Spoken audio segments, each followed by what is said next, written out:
Hello friends, मैं एकता गुलाब स्वागत करती हूँ आपका अपने यूट्यूब चैनल स्टेनोपीडिया पर। फ्रेंड्स, आज हम व्यंजनों की रेखाओं के प्रकार को समझेंगे। दोस्तों, हमने देखा है कि वर्णमाला में जितने भी अक्षर हैं उनको हम किसी न किसी रेखा के माध्यम से बनाते हैं। तो आइए चलिए आज का वीडियो हम स्टार्ट करते हैं।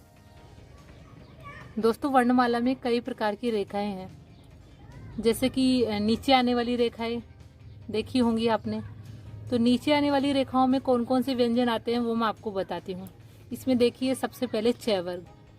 च वर्ग मैंने आपको फ्रेंड्स बताया भी था कि च वर्ग को हम इस तरीके से लिखते हैं, ऊपर से नीचे। तो ये नीचे आने वाली रेखाएं हैं। तो च वर्ग के जितने भी व्यंजन हैं वो नीचे आने वाली रेखाओं में आते हैं। च, छ, ज और झ। इसी प्रकार से ट वर्ग। तो ट वर्ग भी फ्रेंड्स नीचे आने वाली रेखाओं में है। ये देखिए, ट, ठ, ड और ढ। आगे देखते हैं दोस्तों, नीचे आने वाली रेखाओं में त वर्ग आता है। तो त वर्ग को हम इस प्रकार से लिखते हैं, ऊपर से नीचे।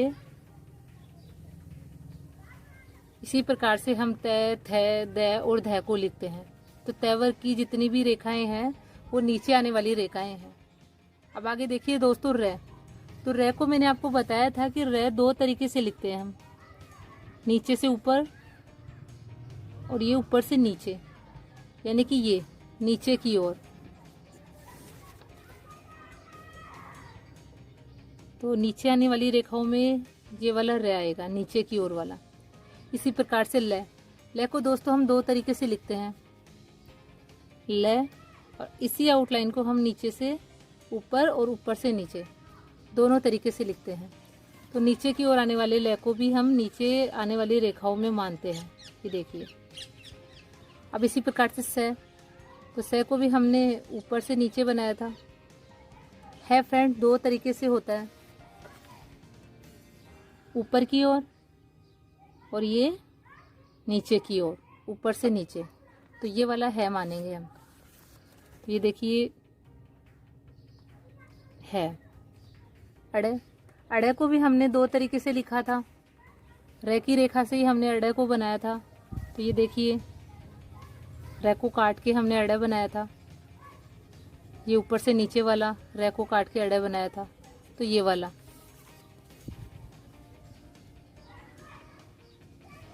और ये ढ।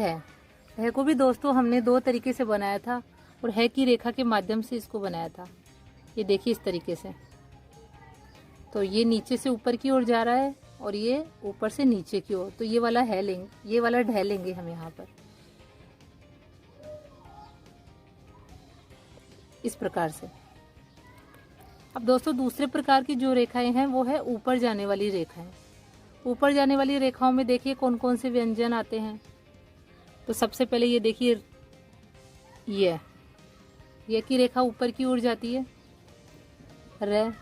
र मैंने आपको बताया था, ऊपर की ओर जाने वाला र। ये ब्रैकेट में मैंने लिखा है, ऊ मतलब ऊपर की ओर जाने वाला, और नी मतलब नीचे की ओर आने वाला।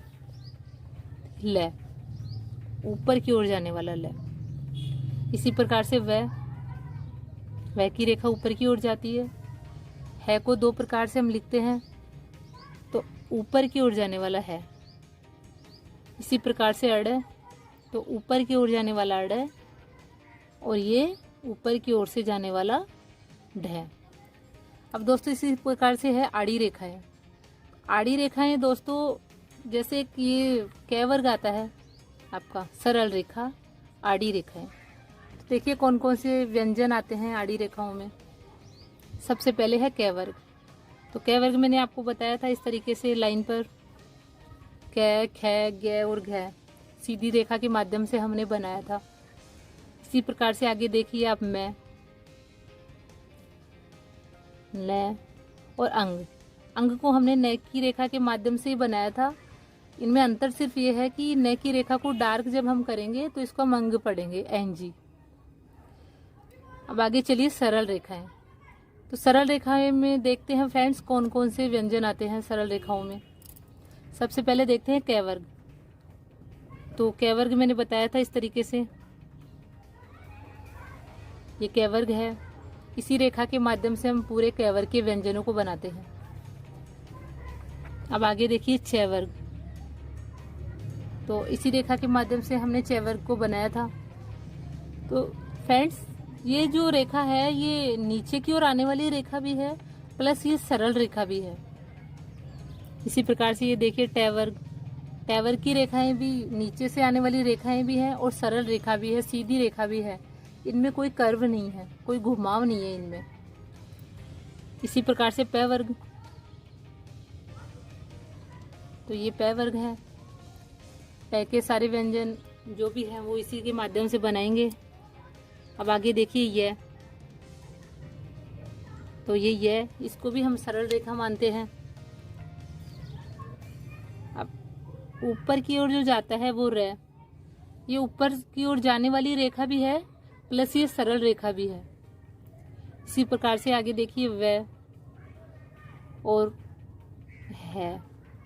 है भी दोस्तों सरल रेखा है। अड़, ऊपर की ओर जाने वाला अड़ है। और ढ को फ्रेंड्स है की रेखा के माध्यम से बनाया था, आपको याद होगा। ये ढ, ये आपकी हो गई सरल रेखाएं। अब चलिए वक्र रेखाएं। वक्र रेखाओं से मतलब है कि दोस्तों वो रेखाएं जिनमें घुमाव है, एक कर्व है।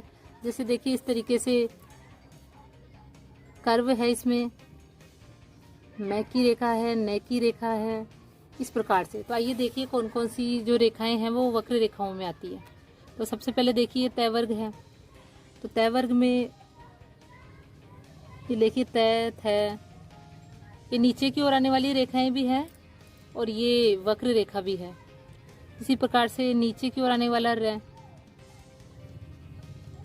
और लै को फ्रेंड्स दोनों तरीके से हम लिख सकते हैं, ऊपर से नीचे और नीचे से ऊपर। इसी प्रकार से से भी आपकी वक्र रेखा है, इसमें भी कर्व है। इसी प्रकार से मैं, न और अड़ दोस्तों नीचे की ओर आने वाला अड़ और अंग। फ्रेंड्स आपको प्रैक्टिस पेंसिल से करनी है, क्योंकि पेंसिल से आप प्रैक्टिस करोगे तो ही आप मोटी और बारीक रेखाओं में अंतर कर पाएंगे। मैं आपको पेन से समझा रही हूँ, लेकिन आप प्लीज़ पेंसिल का प्रयोग। अगर आपको इसकी पीडीएफ की आवश्यकता है तो आप नीचे दिए गए लिंक को क्लिक करके और इसकी पीडीएफ भी प्राप्त कर सकते हैं। अब कुछ व्यंजनों को फ्रेंड्स हम एक डायग्राम के माध्यम से भी और अधिक समझ सकते हैं। तो आप ध्यान से देखिएगा और वीडियो को प्लीज़ एंड तक देखिएगा।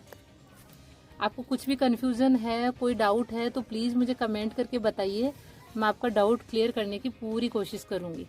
तो देखिए सबसे पहले हम एक ये रेखा बनाते हैं, सीधी सरल रेखा। इस रेखा के माध्यम से आपने पढ़ा होगा पिछले वीडियो में कि हम कै वर्ग की रेखा है। ये कै वर्ग के जितने भी व्यंजन है कै, ख, गै और घ, वो हम इसी से बनाते हैं। अब इसी पे हम ऊपर से नीचे 60 डिग्री पे एक रेखा खींचते हैं दोस्तों। इसी रेखा के माध्यम से च वर्ग के जितने भी व्यंजन हैं वो हम बनाते हैं। इसी प्रकार से सीधी रेखा 90 डिग्री के कोण पे वो हमारा टै वर्ग होता है, और 120 डिग्री के कोण पे ये आपका पै वर्ग होता है। और व्यंजनों को समझने के लिए हम एक डायग्राम और बनाते हैं। ये देखिए हम इस प्रकार से एक वृत्त लेते हैं। इस वृत्त को हमने इस प्रकार से 4 हिस्सों में डिवाइड कर दिया। तो अब आप देख रहे होंगे कि ये जो है ये इधर वाली रेखा है तय है, और ये इधर वाली रेखा है तय है। ये आपका बायां तय है और ये दायां तय है। इसी प्रकार से ये मैं बन रहा है और ये आपका न बन रहा है। इसी प्रकार से एक वृत्त और बनाएंगे हम। दोस्तों इन डायग्राम के माध्यम से आप और अधिक और रोचक तरीके से इसको समझ पाएंगे। तो देखिए दोस्तों, इसको हम इस प्रकार से 4 हिस्सों में डिवाइड कर देते हैं। अब आप देखिए कि ये जो है ये आपका नीचे की ओर आने वाला रे बन रहा है। ये आपका ल है और ये जो है आपके स है। स को मैंने आपको बताया था, स को 2 तरीके से लिख सकते हैं। तो ये आपके स बन रहे हैं। अब फ्रेंड्स, आपको लग रहा होगा कि कुछ व्यंजन इसमें छूट गए, लेकिन दोस्तों शॉर्ट हैंड है, वो संकेत लिपि है, शॉर्ट में है, तो इसमें जो इम्पोर्टेंट व्यंजन है जिनकी हमें आवश्यकता होती है उन्हीं को लिया गया है, बाकी व्यंजनों को छोड़ दिया गया है। फिर भी मैं आपको बता देती हूँ कि जैसे मान लो कि आपको श बनाना है, तो वैसे तो स से ही हम श का काम चला सकते हैं, और फिर भी अगर आप और क्लियर करना चाहते हैं तो आप इस तरीके से क्लियर कर सकते हैं। स को अगर हम कट कर देंगे तो इससे हम श काट ले सकते हैं, या फिर इसी के लिए हम इस स को भी यूज कर सकते हैं। इन दोनों स को भी हम श के लिए यूज कर सकते हैं। इसी प्रकार से श षटकोण है, तो इसका भी अर्थ हम इससे ले सकते हैं, और जब हम हिंदी ट्रांसलेशन करेंगे तो इसको शुद्ध तरीके से कर दिया करेंगे। इसी प्रकार से फ्रेंड्स, जैसे संयुक्त व्यंजन है त्रय, तो त्रय के लिए हम तय और रे का प्रयोग करेंगे। क्ष के लिए हम छ का प्रयोग कर लेंगे दोस्तों, और जो अण है इसके लिए हम न का प्रयोग कर सकते हैं।